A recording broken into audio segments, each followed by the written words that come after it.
¿Qué onda, mi gente? Oh, sorry. We're back in the US. What's up, everybody? I'm And Jamal. I'm Brandon, and this is the way we ball. That's my subtle flex. Brandon just got back from Mexico City. As you saw, if you follow our social media pages or our YouTube channel, as I did a little clip there going to a Pumas game. Brandon, I am homesick. I missed the shell. I cannot wait until April 20th when we're playing Austin at home. But until then, how was your weekend? How's everything since we've last talked? We got the W, as you mentioned, the 20th. Not only will that be our first return after a long break since Saturday, but also the return of Ache Ache. So what a great day that will be. I'm excited for that. Dude, your video was really sick, man. Got a lot of friends texting me about it. I like the content, man. We need more of it. 100%. Nice, yeah. Thank you. You all are too kind. No, I think that's something we've talked about doing that in the past, doing more content that's not really Dynamo focused, because we are the way we ball. We try to be as general as possible. So hopefully, that's the start of things to come on both of our ends as far as content, for soccer lovers in Houston. But yeah, it was a great time. Totally different experience. But like I said, I truly mean I'm excited to be back in the shell. We're so I don't want to say spoiled, but Americans, when it comes to like watching sports, like we have to be comfortable. We have to have great food. Over there, it's just a cement block with people running up and down serving beer. So, I mean, it's fun. The Either seats way. alone, man. The seats looked really rough. Yeah, no. And you know what's Like funny that is that looked like a bus stop.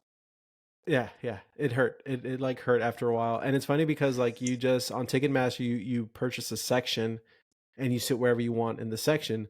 Well, I'm like going to the ushers because I'm confused. I don't know exactly where to sit. And one of the usher that helps me out looks at it and he was like in Spanish, he's like, I don't know where this is at, but fuck it, go in. Literally, he says, fuck it, go in. And so I was like, okay, cool. So I think I sat in the section better than what I had paid for just because usher was like, go ahead, bro. Whatever.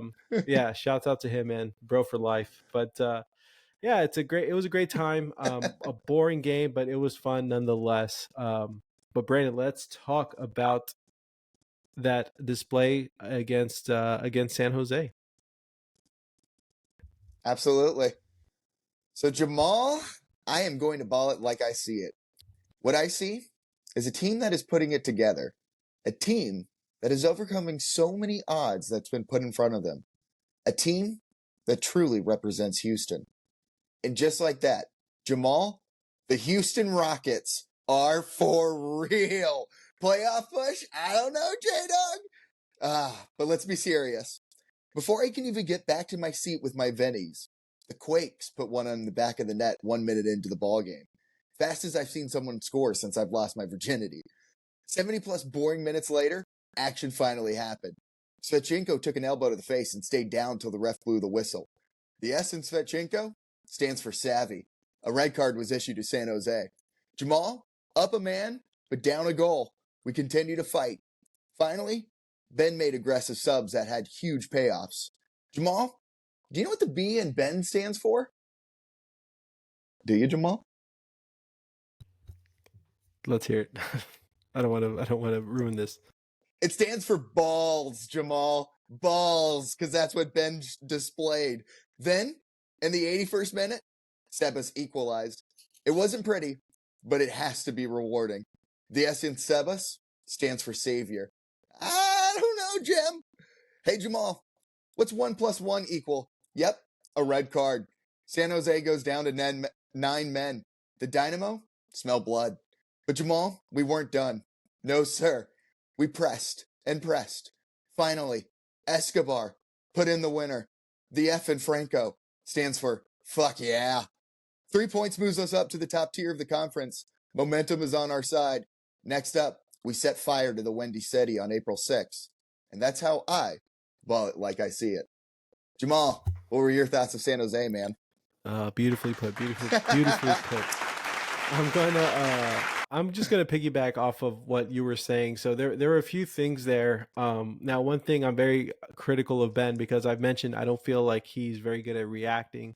But moving Escobar to the right side and bringing in Brad Smith was brilliance. And Escobar ends up scoring that game-winning goal. So I mean, shouts out to coach. He made those changes.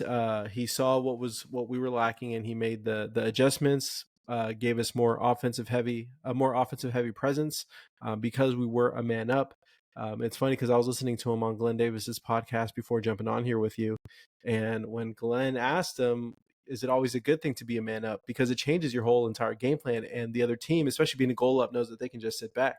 And Ben said something along the lines like, "Well, at the end of the day, we got the win," but he wasn't too happy that they were a man down. It's not always a blessing to be a man up. There was one, I forgot what minute it was. I was watching on my phone going to the Puma Stadium, but there was one point where like Sebas is alone in the box with four defenders just surrounding him, so they were sitting back really, really heavy. So yeah, I mean, at the end of the day, Ben made adjustments and it got us the win. And that's exactly what I want to see from a coach, is someone who can think on the fly, someone who can roll with the punches. And that's honestly been the best example of that happening under Ben's tenure. So if you can play that hand But you know, clapping, the best because part, go ahead. That was for but the honestly, the producer. best part was all the substitutions being done. They were all aggressive subs. What I mean by that is Kowalczyk coming in for for Jan, and Jan Grey Goose goes off onto the bench. You moved Coco into his spot, so he's playing next to Artur. Then you brought in, like you mentioned, Brad Smith for Setchenko. Everything was done as like, this is going to attack for goals. It was perfectly played. We ended up coming out with the W. The minutes before that were all extremely boring, but I was happy to see Ben go for it, knowing that he was a man up and a tie was not going to be good enough. So that was really awesome. Huge 3 points. We keep on winning as we're going to start to get healthy. Does suck that we lose. I think Sebas might be out for this week with an injury, but let's hope Well, not. he was back training today, so there's still hope out Heck there. yeah. I really love to see Sebas up top. It's such a good feeling. We harped on this last week of just having that offensive minded striker, the guy who's going to shoot before passing. I want to say, correct me if I'm wrong, I think it was Bayou City that posted we were leading in passes. But I feel like Yeah. that's producer By Shay a made the lot, joke like like, a lot. yeah, and producer Shay made the joke like, yeah, and we're also leading in just shoot the ball already chance, because there's times you just want us to shoot it, right? And I feel like with Sebas, those passing numbers might go down because we have a true striker that will just blast it in. So I hope he's okay. I want to see more of him. I want to see more of Aleyu on the wing. I really enjoy seeing that. Yeah.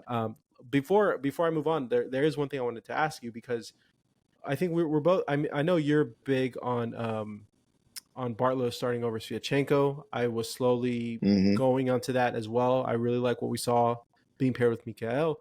But does that red card happen if Bartlow's playing instead of Sviatchenko? No, definitely not. Like, he played that. I meant that. That was savvy how he Yeah. just stayed down, because that was the big thing.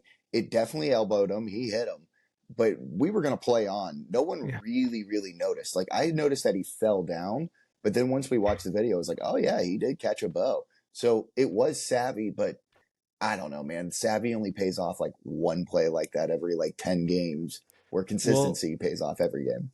I forget who it was. I have to go back, but I want to say it was Coco, or somebody goes and checks up on him, and they go down to him and they ask him something. And when it happened in my head, I'm like, man, I wonder if he told him like, I'm good, I'm just milking it. Because you see the guy go down, one of our players go down and checks on him, and then immediately he's like, okay, and he just like walks away without a care in the world. And to me, I read that as like, yeah, I'm good, I'm gonna get this red, like leave me alone. And then the guy's like, okay, cool.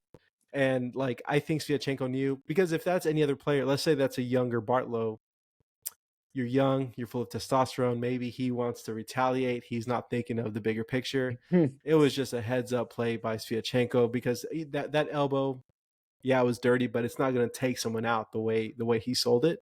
Yeah. So there's little things like that maybe it does benefit having somebody like a Sviatchenko starting over Bartlow. But I think you can just take that clip and show that to Bartlow and say, like, do you see what he did here? Yep. All right. Well, how are you going to apply that? And then with his skill and knowledge of that, he grows into that role. That's exactly what Svetchenko needs to be for us. We have 2-star young center backs that are play now guys. He just needs to really teach them that wisdom of being a savvy vet, and he will pay off in terms of what we really, really give them salary for. Yeah. So all in all, great win. Really, really loved what I saw from coaching staff as far as tactics. Brandon, speaking of San Jose, I feel like we're playing San Jose East when it comes to Chicago. So I think that moves us to our next topic. Do you want to introduce the segment? Yeah, this is good coming from our good buddy Jeff, who always retweets us because I was live tweeting at the Shell, screwed up putting when Seba scored. I meant to put 1-1 with an exclamation point, but in all the excitement, I made it 1-2. And then I was like, oh, damn it. The minute I clicked send, I noticed it. And then a couple minutes later, Franco scores. So it looked like I could tell the future. And I made the joke where I was just like, oh, yeah, like I screwed up. And then he came up with the crystal ball and I was like, you know what? That is how we should start to name that. So our predictions now is that's going to be it. We're going to be looking into the crystal ball here. So in terms of at Chicago, as you mentioned, they're 12th in the standings in 6 games played. They have a -4 goal difference. Now it's easy to look at their standings and say to yourself, they're weak. They're not very strong. But this is my big pushback. Listen to their last 6 games played. Atlanta, Revolution, Montreal, Columbus, Cincinnati, Philly. Those are all really, really good Eastern teams. And I mean, yeah, could their record be better? Absolutely. But they're not losing to teams that they should be losing to. So for that, I don't think this is going to be my crystal ball. It's going to be a 0-0 game. I think this is going to be very boring. They're milking injuries. The wind isn't going to be a factor according to the weather. It's supposed to be pretty dead, so we're not going to see a Kellen Acosta goal. So I think we're going to go in there playing for the draw, and they would be happy to take a point too. You mentioned playing strong teams like New England. They got steamrolled yesterday against America in the CONCACAF Cup. I just Yeah, had to mention that. but But so I, what was I going to tell you? Where was I going to go with that? So I found out yesterday. I have to preface this before I go into my crystal ball. I found out yesterday that you can make bets on my bookie for WrestleMania, which is coming up this weekend. So I play some WrestleMania in bets Philly. in Philly. Yeah, so I play some WrestleMania bets, but that took me into a rabbit hole, which led to the Dynamo this weekend. So I put a bet that we're going to score 3 goals or more.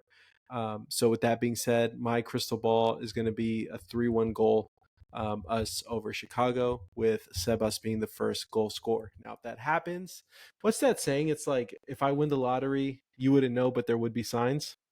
If I win this bet this weekend, I won't say it, but there will definitely be signs. The only thing is them only coming away with 1 goal. I don't know. If we're putting up 3, they can score a lot of goals too. They've got 9 on the season. Granted, they do have injuries, kind of like us, but what makes us think that we're going to score more than 2? We haven't done that this season. We haven't looked like we're going to keep doing that. You mentioned it.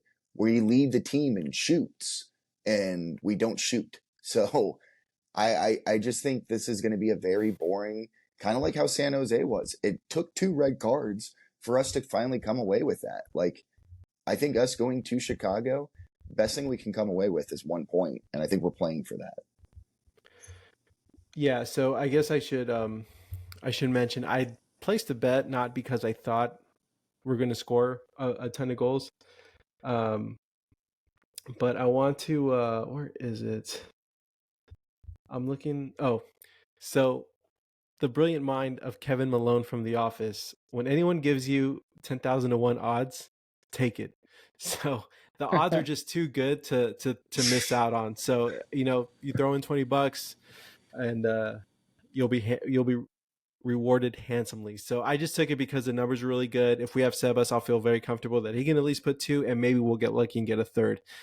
The logic in me doesn't think It that could would happen. happen, but it could happen. Yeah. And it's like, we're playing Chicago. Like, I get what you're saying as far as their competition's been very strong, but I'm not really sold on Chicago yet. I know they have a bunch of they just have they just hired a new coach, and it's going to take a while for them to really establish themselves and kind of get the system going.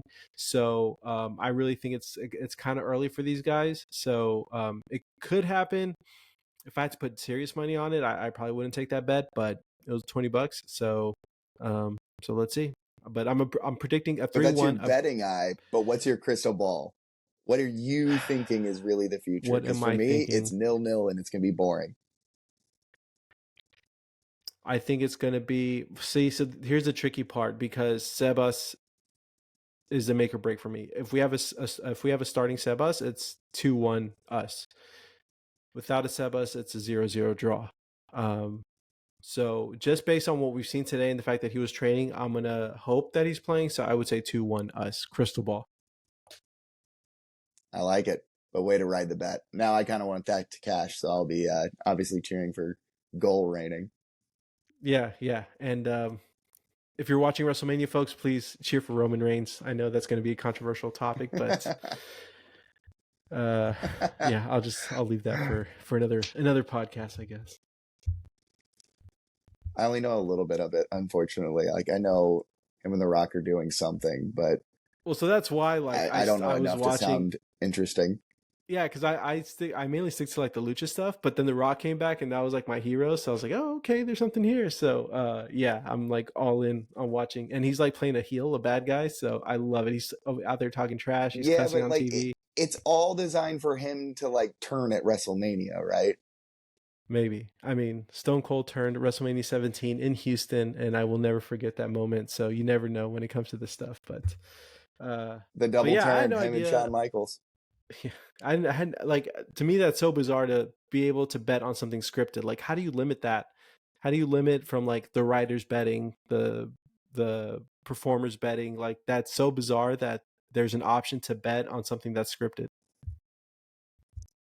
I mean, I think we could look at what's going on with Shohei and realize that at this point with technology, it's so hard to get away with making bets that they can track it.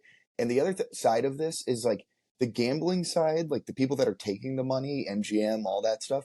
Of course, they want to alert the leagues as soon as possible this is happening. Otherwise, they become like not legitimate and then it falls apart, you know? So they're the ones that really have the most at stake to keep it regulated. Yeah, it's very, Producer very. Shay, I love this. I'm not 1,000% sure where we're going with this guy. Sorry to those that are not watching, but there was an interesting clip that you sent, and I know producer Shay here is going to fire that clip up here in a moment. But with I'm like at transfer a loss window for kind of still words. going on, I know, right? Him just What being was that Shay. clip? Oh my God! Actually, folks, maybe But don't go on anyway, YouTube this episode. Just stick to Spotify. It was co-betting. Yeah. It was co-betting. So go ahead and reintroduce that. Yeah, So right. it's betting online. Oh, of course it was. So anyway, you actually sent a clip to the group chat here, and it's a thing that Bomani's talking about here, about specifically living in Houston, because Stefan Diggs from the Texans was traded here, and he kind of mentioned that once you move to Houston, especially an athlete, you live here forever. And I think that's a pretty interesting aspect, but I kind of want him to talk about it, and then we can kind of react to it, especially relating to Dynamo players. Life. Because if there's anything that pro athletes love to do, it is move to Houston and stay forever. He ain't gonna be down and boy, he ain't going nowhere. He ain't going nowhere at all. Like, I don't think he gonna quite be James Harden. Like James Harden, we talked about this. James Harden his whole life thought that he was a dude from LA. And then he found out, no, actually, I'm Houston, top to bottom. He got to Houston and learned very quickly it was the place he was always meant to be. That happens to people, right? Boom. What is work? So, especially using Harden, that's a perfect example. As a guy who got here, and I mean, he's actually bought into the Dynamo. He's part owner. We all know that. But are we going to start to see this more from the Dynamo? I know we have some guys, Brian Ching, pitch 25. You even threw out an interesting one that you think Atre is going to stay. And producer Shay backed you up on that. Why? I mean, look, like I was talking to a buddy of mine who is a Mexican national, and he just said for a lot of these celebrities, at the end of the day, it's just quality of life. It's safety for them. There's some parts in Latin America that aren't the safest. So if you can make the same amount of money and bring your family to the U.S., you're going to jump at that opportunity. That's speaking about Mexican players specifically. The reason I sent that clip and I asked you guys, like, why is it amongst NFL, NBA, MLB? It's understood like Houston's a destination you want to go to. No state taxes. You can live pretty wealthy down here as far as like your assets and your homes and stuff. But when it comes to the Dynamo, it's like we're always getting pooped on. I'll keep it PG, but it's like we're always getting pooped on. Like if you're on Reddit or like Twitter, like if you mention like, oh, I think we have a chance of getting Griezmann, which I still feel like we do have a chance at that. And it's like, oh, are you crazy? They're going to want to go to the big market teams, LA, New York. You get the same three teams, but it's like, look, at the end of the day, Houston is a worldly city. I've traveled a few places, and everywhere I go, when I say Houston, they know Houston. They know NASA. They know Beyonce. Like they know Houston. When you start talking to these international athletes about some of the benefits of living here, I don't think it's a crazy idea about for a bigger name to come to Houston. Like, yeah, you're competing against LA, New York. I get that, but I feel like we don't really get the respect on the soccer side of things as far as bringing in some of these athletes. Like, look, Ronaldo was very close to going to Kansas City. If they can get a Ronaldo, I'm pretty sure we can get a Griezmann or someone along those lines. I don't know where that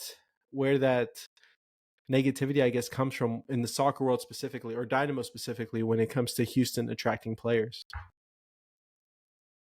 It's funny because when you start to break down a lot of from each major kind of organization that we have here, you have Clyde Drexler and Hakeem Olajuwon, stars that have played here. They live here. Stan Van Gundy was a coach. Jeff Van Gundy, my apologies, his brother. He was a coach. He still famously lives here as well. The baseball side, Bagwell, Berkman coaches at Houston Baptist. Like every organization seems to have that guy that's still here. Warren Moon, he lives here. Like it's amazing now because now we're getting to the Dynamo, and the only guy I can really think of is Brian Ching. I'm sure there's more, but this makes me think, are we going to start to see more Dynamo lifers? Because I agree with you. Yes, there is money to be had for Ache to make base here, not just on the MLS side, but also here in Houston, because you're right. The same aspect and attitude towards this team is not equivalent. And I don't understand that either, because yes, you can go to these markets of New York and LA, and you might get a little bit more paparazzi and your paycheck's going to look big. But if you get that pay here, you're essentially going to be getting more money and about kind of a step down in terms of just like one tier down of being represented for paparazzi and media. I think that's a huge selling point. I don't get why we do it. Maybe the Matt Jordan era made it so terrifying that you didn't want to come here, but that's I think a huge ploy. I think you change the narrative by bringing in another big guy.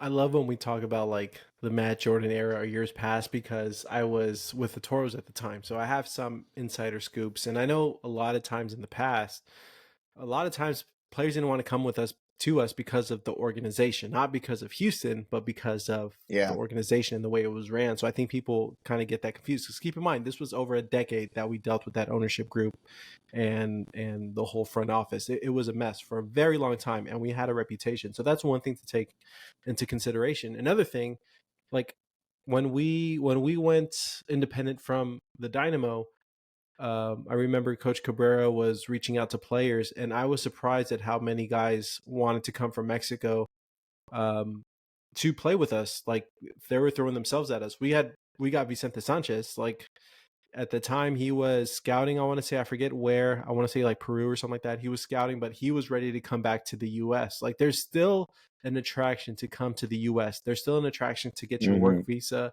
to bring your family here. So, and I just bring up that because like, if you're thinking of these bigger players, like there was one guy, I forget his name, but he played with Orlando, MLS, and he was going to be a free agent. He wasn't sure if Orlando was going to pick him up. He was willing to come down to the Valley, USL Championship, like take a step down just so that he could keep his work visa and stay in the US. So if you get all those perks and you get to live in a diverse city like Houston, again, I think Bomani hit the nail on the head. People come here, they stay here. I think we're going to start seeing that as we see a better ownership group with the Dynamo. I find it very odd whenever you talk about big names and people always count us out. I think we have a swinging chance as long as ownership wants to pay the pony up. I think it'll be very interesting, especially World Cup time. Not for like your big superstars like Mbappe to roll through like that. That's not like the players that I think are going to end up in the MLS or until they're really old. To me, it's those bench guys that would be stars here in the MLS. I think when they come to America for the first time, when they stroll through Houston, I think that kind of mindset of like, oh man, this is kind of cool. I can now see myself living here. I see the potential. That to me is going to be a really big perk for us. I hope we just start to maximize that build by getting another big name player in, build that belief, at least within the Dynamo community faith, and then kind of build out. So I'm excited for the next, I think our big era here for really starting to see a big change for us to look more like LAFC squad is these next couple of years with the World Cup on the horizon and Copa as well. Like this is a big point for us. You know who I think is going to be a big dog to compete with? I think San Diego coming into the MLS. It's going to, when you talk about big names coming to the US, San Diego's great, man. San Diego has the weather. You're in California, but you're not amongst all the chaos of LA. I think San Diego's going to be able to pull off some big names as well. But it's expensive, man. Very expensive. Yeah. So if we're talking here of like why it attracts, your money's going to go further here. And better food. and better food. Definitely. Yeah. Well, alrighty, Brandon. We're going to move on to one of our favorite segments, Balling Around the Globe, where we take a soccer story from anywhere around the globe and bring it to you, the baller listeners. Brandon, you want to kick it off this week? I would love to. Balling Around the Globe. There it is. Thank you there. We go to Colombia. Jamal, is it distracting when a goalie waves his hands before a penalty kick? Would you say that is distracting? It's mind games. Yeah, it works. You think so? Well, I've got a bigger mind game for you here. So what happened here? Well, we go, as I mentioned, to Colombia's first division. So Santa Fe defender Gician Pera has gone viral for his rather unusual attempt to distract his opponent as he appeared to flash his penis as Dragars de Coroba or something like that player stepped up to take a free kick. The camera panned to a closer angle of the wall so fans could get a better angle of the intimate set piece and caught the bizarre moment, giving fans quite the talking point. Pierre's antics appeared to have the desired effect as the subsequent free kick was missed, but Santa Fe ultimately lost the game 2-1 thanks to a 94th minute winner. If you notice in all that, I did not mention he was red carded. So as you can see here, flashed his dong, homeboy misses the free kick, but they still go on to lose in the 94th minute. So yeah, you might think that's mind games, but my man, this is a whole nother level of mind games.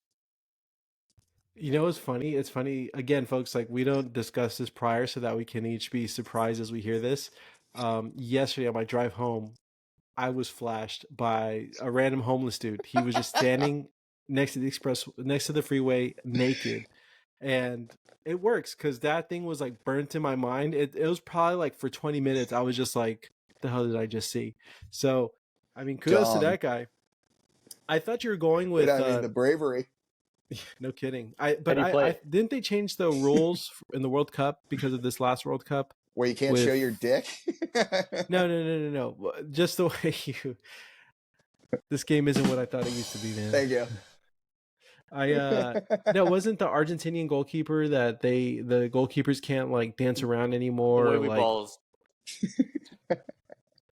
Yeah, move off the line.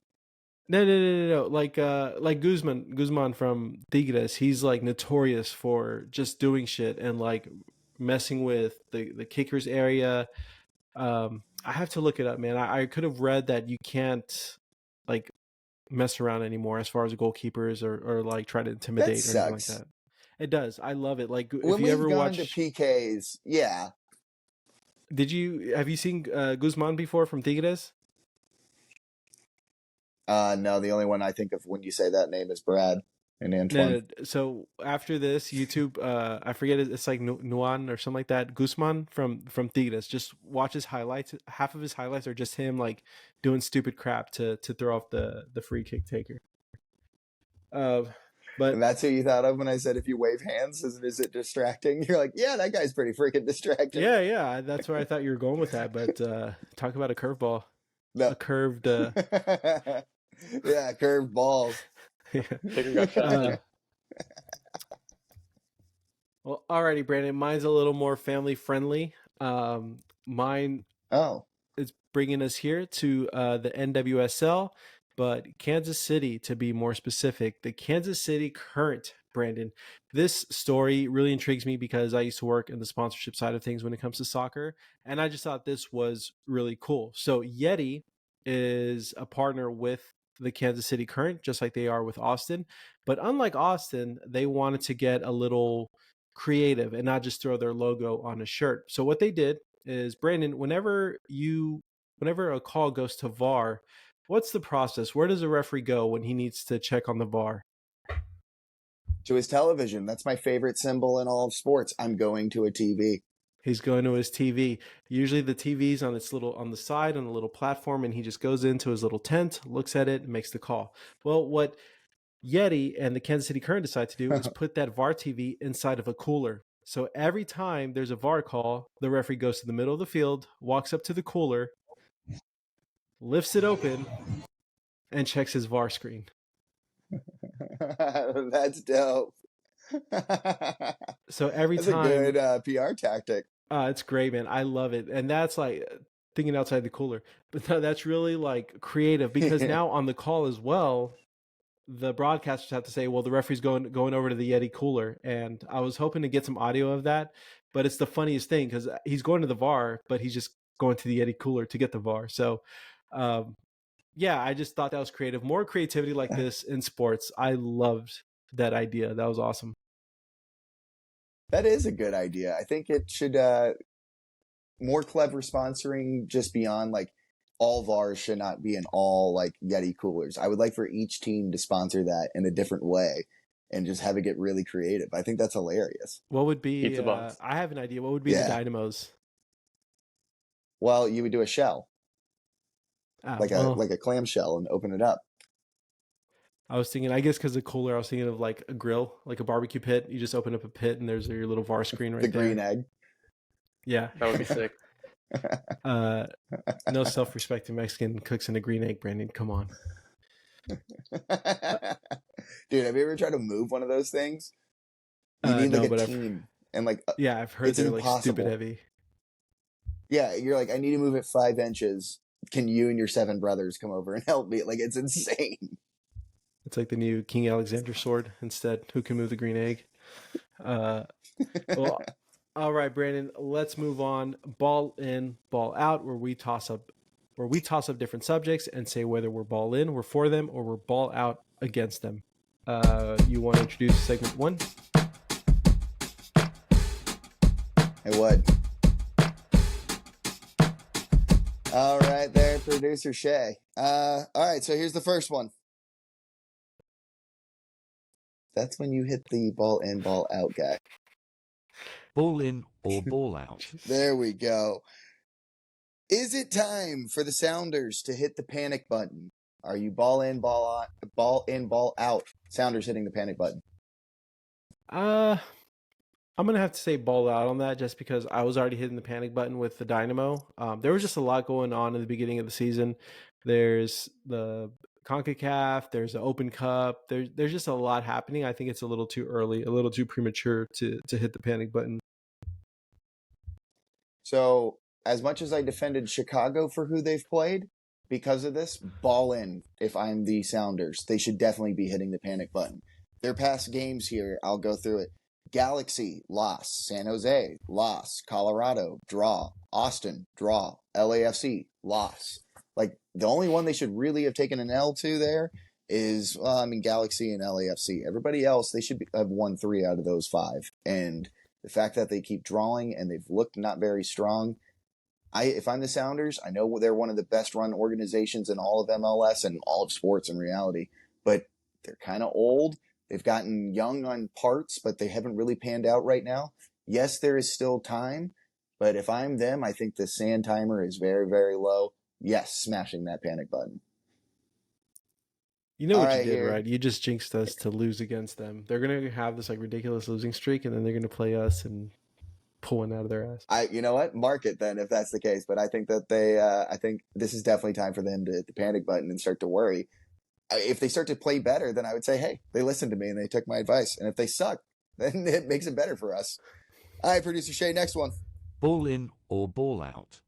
The MLS should adopt it like a Major League Baseball substitution style, meaning you can use everyone on the roster that day just once. So if you substitute somebody out, they're done, right? So you could have your normal starting 11, and then everybody else who's listed on that bench reserve, you can use them. So it's not 3 subs, it's not 5 subs. You just get everybody in there once. You ball in, ball out for that.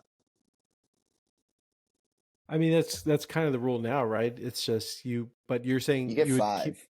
yeah, but you would have the rule now, but just with no limit, essentially. Yep, pretty much. Right. But like you can't do like hockey where you have like line subs or like Yeah, high yeah, school, where you can come in multiple times. You make the one and you're done.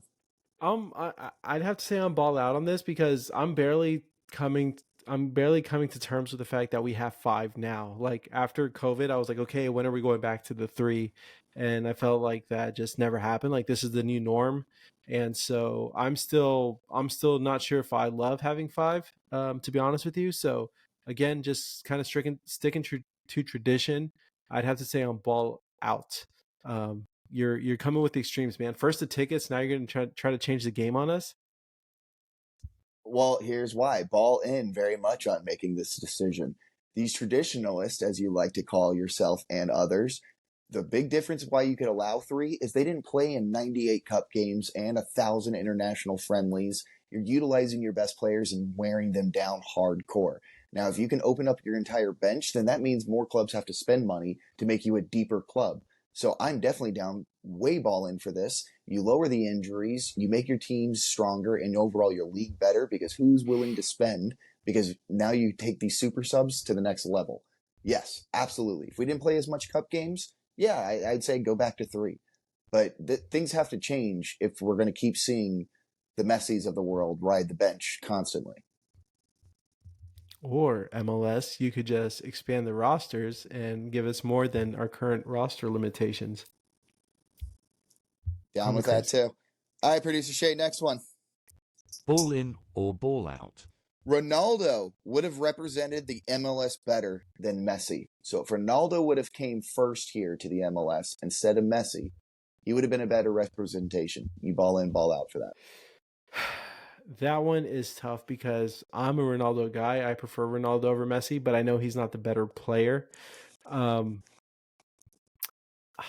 that one is tough for me. I want to say I know where you're going to go with this, so I'm going to say that I'm ball out because I feel like I've lost interest in the Saudi league. Like after everything that's happened with Neymar and these other guys wanting to leave, Henderson left. The Saudi league just doesn't seem very fun to watch. At first, the idea was cool, but then it seems like it's turning into another Chinese league where it's just all going to diminish. And once Ronaldo's gone, the water's pretty much dried up there. So I think not unanimously, but majority people agree that Messi's GOAT over Ronaldo. Not me, but Messi. I mean, Messi is the greatest, and so I don't see Ronaldo having a bigger impact. Absolutely hate Ronaldo. Messi to me is much better in terms of just like if we're going to have the GOAT conversation. I say that every time. Saying that, Ronaldo would have been a better representation. Ball in. So the reason is he was rumored to go to Sporting KC. I like that better than going to fake Miami, where that is not a real fan base. That is just a heat of the moment, no pun intended, I guess, place because they're just going to follow what's popular. Sporting KC pans out. And if you bring Ronaldo there, that makes it a lot more exciting, not only to the middle of America, but to all of the sport. I think he plays more. And for that reason, I'm totally in for him on doing that. He's going to be playing less international games as he gets older, which frees him up for more MLS games. I want to grow this league. I think he would have done a better job for that. Messi was huge to come here, don't get me wrong, but Ronaldo coming would have been just as a big deal, in my opinion. Yeah, it definitely would have been just as a big of a deal. It's funny because I feel like Ronaldo's more Miami. I mean, he is more Miami than Messi is. He's like the epitome of what Miami is, and here you have quiet, always keeps to himself Messi. I mean, it would have been fun, especially in a place like Kansas City. It would have been like really fun just to see how he adapts to living at a place like that. I mean, this guy has lived in Madrid. He's lived in, well, I guess maybe Manchester's kind of similar Saudi to Arabia. Kansas City, but yeah, I mean, it would have been fun just to see the chaos. But I don't know, man. I just feel like Messi is so polarizing, and the fact that he kind of stays out of the limelight, maybe that adds to the allure of it all. Like, he just seems even more mysterious. So the fact that he's here in our backyard, but I do agree with you. I would have wished either of those guys would have been anywhere else except a Miami or a New York, somewhere that's typical for these guys to go to. Yeah, it hurt that, but I'm with you. I think it would have been a better product because the last time Messi played was like March 13th or something like that. He just doesn't play enough. He only won with the Leagues Cup, and then it kind of pieced out for a long time. Ronaldo, I think that's the one knock I don't have on him. He plays unless he's like really genuinely hurt or riding the bench. Who would have been like the most unassuming city to get a megastar like that? Is it Kansas City? Kansas City is up there. Yeah, it's definitely up there. I mean- was thinking maybe Salt Lake. Yeah, I mean, in terms of absolutely random, but I mean, you can see Sporting KC just because their fans turn out, and like they not only turn out for Sporting KC games, they just turn out for soccer in general. So like that is a good soccer hub to go to. But producer Shay, you keep texting the phone. I cannot receive text. Yeah, Producer I'm sure Shay's he vote texted a really was- good suggestion. Producer Shay vote was Charlotte as the most unassuming city. That's a good one too. I knew Charlotte, he had a good one. I was gonna say San Jose, but it's still in California, so maybe like a Cincinnati. Yeah, that would be a good one too. But again, good conference and good team, good organization. We'll see. We'll be that soon. Promise you on that. Yeah, we're getting there. Baby steps. Well, Brandon, I think that'll wrap it up for this week's episode. Anything you want to close it out with? It's been announced. Verlander's pitching at Constellation Field on Sunday. Buy your tickets. Hit me up. That was a quiz, and you failed, man. I didn't know if you were gonna go two weeks in a row pitching something about the Space Cowboys. But on my end, go Liverpool. It's going to be a fun race to the end till May 19th. But for this week's episode, Jamal. And I'm Brandon, and this is The Way We Ball.